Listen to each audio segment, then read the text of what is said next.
Literacy has always been defined by the technology, right? Before the printing press, your ability to orally recite something meant to be literate. And so as technology has made things cheaper, we're now saying, well, is someone literate if they cannot critique media, take media in, if they're only taking in traditional text? So if a sixth grader today, by the time they graduate from college, is not fluent, if you will, in some of these other forms of media, I would venture to say that they won't necessarily be considered as being literate.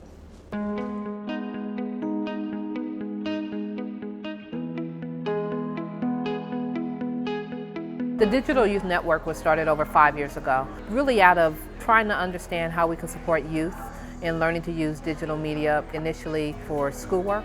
But the more we thought about it and the more we realized how the world was changing and evolving, we realized we really needed to help them understand how to use digital media for all aspects of their life.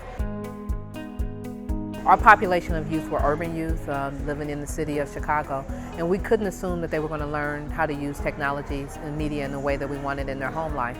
So we had to figure out how to make it happen within the context of school or in the space where kids connect into school. And we realized that so many efforts around tech integration in school had failed, mainly because the purpose was to try to get teachers to be the ones who taught kids how to use technology.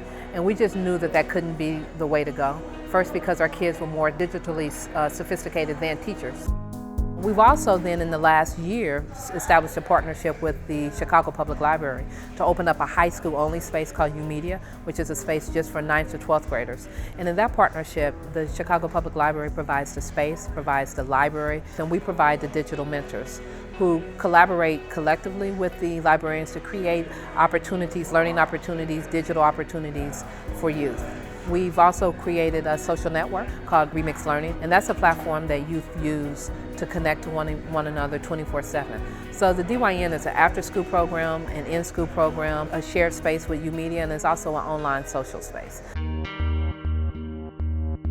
What we initially did is we asked teachers to just come and watch and to look at their students and to see their students using technology in a way that was very different from how they were using it in the school. So they saw their students as producers and creators of technology. They saw them creating videos, they saw them creating some video games, music and songs. And what they saw, which many of them talked about, is that they saw students who were quiet in the school day come alive in the after-school space.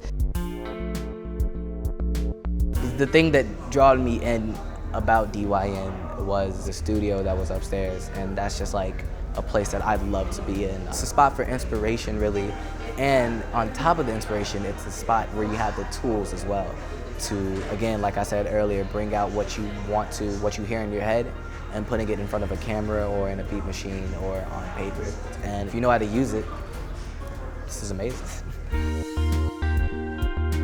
I think we've structured our work with students in such a way to try to create a cycle where they are developing the skill sets, but they're constantly making use of those skills in ways that are, first personally beneficial, but also beneficial to their society. We have a trajectory, if we will. It's first you're just a regular DYN kid and you're learning how to use digital media. And if you choose to really develop a passion to geek out, if you will, in one area, then you can become a junior mentor, because now you've developed a set of skills that we think can be used to teach others. And at that point, there's a set of responsibilities that come with that. One is you're responsible for working with those who are younger and teaching them how to do what it is that you do. But then you also get more specialized support and mentoring to help take your skill sets to a different level. You get opportunities to be professional and to go record your work. And if you really do this for a couple of years and you've demonstrated some mastery, if you will, you can get paid to do this particular work. I started off as just a student, but now I'm getting paid to do what they do. And that's how long I've been with it. And now I actually have my own class, and I used to just be a part of the class. And I don't know any teenager or a senior in high school that has a class full of students where they get to teach and create their own curriculum. I think the ways in which most technologies have been brought into the classroom and videos and things, they've come in with a natural audience. So I think if you were just doing a video that only your teacher saw, I think eventually you would get to the point that that would be the same as doing an essay, But I think because oftentimes they're brought in with, you're going to share it with your classmates, you can take it and share it with your parents or with your friends, that motivates you to do work. But before his voice box was completely boxed in, he thought to himself, Why should I silence myself? Part of what we've also been trying to understand is, well, does this matter? What impact does it have besides, yes, it's good, a kid can make a video or a podcast? Does it lead to a set of portfolio or a set of skill sets that it can impact their life? So we did a 3-year ethnography on a group of kids starting from the 6th grade, in their 6th grade year, following them all the way through the end of their 8th grade year. And the question really was, okay, so what? Does this matter? And we needed to compare them to a group of kids who we felt were probably exemplifying what digital natives should be. And so we chose to compare our kids to a group of kids in Silicon Valley, kids who grew up in environments where it was just sort of in the water, the use of digital media. Their parents worked for tech firms.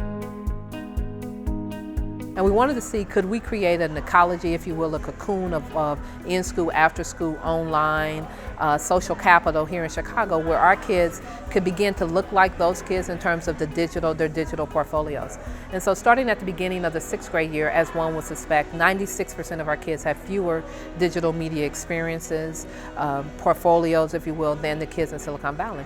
And every year we tested and we looked at where we were going. At the end of the 6th grade year, beginning of 7th grade year, I think 76% of our kids had more experiences than the kids in Silicon Valley. And at the end of the 8th grade year, I believe the number is more like 86 or 84% of our kids have more experiences. Almost any kid that you look at and you say, oh wow, this is a great user of digital media, you can trace back. There's a parent, there's a program, there's something that inspired them and developed them. And that we need to make sure that we have those types of programs and those people represented equally throughout all of society.